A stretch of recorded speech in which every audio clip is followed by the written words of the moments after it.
স্বাগত সবাইকে। আমরা আজ কথা বলছি ইরান আর ইসরায়েলের মধ্যেকার সংঘাত নিয়ে। মানে ব্যাপারটা বেশ গুরুত্বের দিকে গড়িয়েছে। আজ ১৮ই জুন ২০২৫, আর এই সংঘাত কিন্তু ষষ্ঠ দিনে পড়ল। হ্যাঁ, এবারের তীব্রতাটা বলতে গেলে আগের সব রেকর্ড ছাড়িয়ে গেছে। এটা দুটো দেশের মধ্যে সবচেয়ে মারাত্মক সরাসরি সামরিক সংঘাত এখন পর্যন্ত। আমাদের হাতে কিছু সূত্র আছে, মূলত সংবাদ প্রতিবেদন। এগুলো থেকেই আমরা বোঝার চেষ্টা করব ঠিক কি ঘটছে, মানে এর ভেতরের খবরটা কি। অবশ্যই পরিস্থিতি খুবই দ্রুত বদলাচ্ছে, আর এর যে আঞ্চলিক আর মানবিক প্রভাব সেটা কিন্তু মারাত্মক। সূত্রগুলো যদি আমরা দেখি। আচ্ছা, শুরুতেই একটু সামরিক দিকটা দেখি। মানে ঠিক কিভাবে চলছে লড়াইটা। যেমন সূত্র বলছে ইসরায়েলি বিমান হামলা এবার তেহরান বা তার আশেপাশে শুধু না। হ্যাঁ, এবার কিন্তু তারা আরও গভীরে গেছে। নির্দিষ্টভাবে পারমাণবিক স্থাপনা, যেমন ধরুন সেন্ট্রিফিউজ তৈরির কারখানা বা মিসাইল বানানোর কেন্দ্র, এসব জায়গায় আঘাত হেনেছে। তার মানে কৌশলটা আগের চেয়ে বেশ ভিন্ন, তাই না? একদম। সরাসরি পারমাণবিক পরিকাঠামোকে নিশানা করা মানে তো সংঘাতের মাত্রাটা অন্য স্তরে চলে যাওয়া। আর ইরান, তারা কিভাবে জবাব দিচ্ছে? ইরানও কিন্তু বসে নেই। তারা তাদের হাইপারসোনিক ফাত্তা-1 ক্ষেপণাস্ত্র ব্যবহার করেছে। এই যে ফাত্তা-1, এটা কিন্তু খুব দ্রুত গতির, মানে প্রচলিত প্রতিরক্ষা ব্যবস্থা দিয়ে আটকানো খুব কঠিন। ওহ, আচ্ছা। এছাড়াও ঝাঁকে ঝাঁকে ড্রোন আর অন্যান্য মিসাইলও ছুড়েছে। মানে দুপক্ষই তাদের সবচেয়ে আধুনিক, বলতে গেলে বিধ্বংসী অস্ত্রগুলো ব্যবহার করছে। আর এই অস্ত্রের লড়াইয়ের মাঝে পড়ে সাধারণ মানুষের কি অবস্থা? মানবিক সংকটের ছবিটা তো নিশ্চয়ই খুব খারাপ। অত্যন্ত খারাপ, খুবই মর্মান্তিক। ইরানি কর্মকর্তাদের হিসাবেই তো মৃতের সংখ্যা প্রায় ৬০০-র কাছাকাছি চলে গেছে। এর মধ্যে প্রায় ২৫০ জনই বেসামরিক নাগরিক। ভাবা যায়। আর আহত ১৩০০-রও বেশি। ওদিকে ইসরায়েলেও কিন্তু ইরানি হামলায় ক্ষয়ক্ষতি কম হয়নি।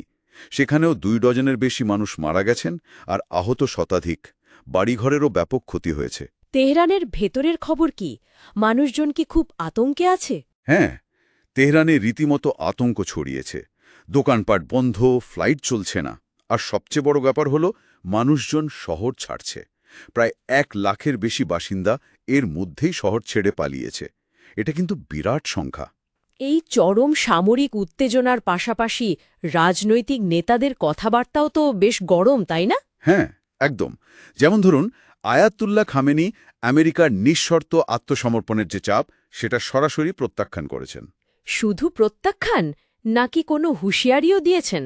হুঁশিয়ারিও দিয়েছেন। তিনি বলেছেন, আমেরিকা যদি সরাসরি এই সংঘাতে জড়ায় তাহলে তার ফল হবে অপূরণীয়। এটা বেশ কড়া বার্তা। আমেরিকার দিক থেকে কি বলা হচ্ছে? আমেরিকার দিক থেকে কিছুটা মিশ্র সংকেত আসছে। যেমন সাবেক প্রেসিডেন্ট ট্রাম্প, তিনি তেহরানের জনগণকে সরে যেতে বলেছেন।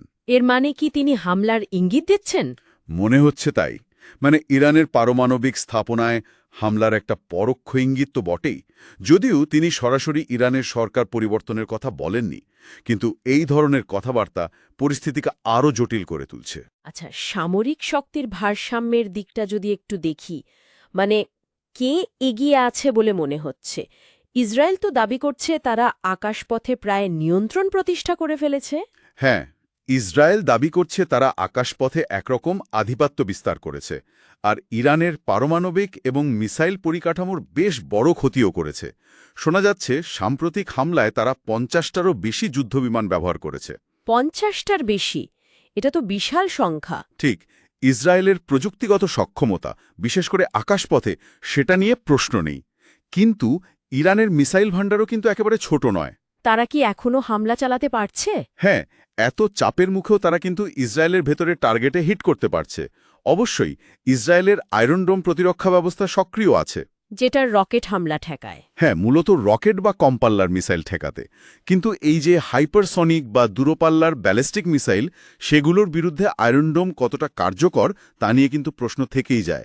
এর মধ্যে আমেরিকার তৎপরতাও তো বাড়ছে। তারা নাকি আরও যুদ্ধজাহাজ, বিমান পাঠিয়েছে। ঠিক। আমেরিকা মধ্যপ্রাচ্যে তাদের সামরিক উপস্থিতি বাড়িয়েছে, অতিরিক্ত যুদ্ধজাহাজ, বিমান মোতায়েন করা হয়েছে।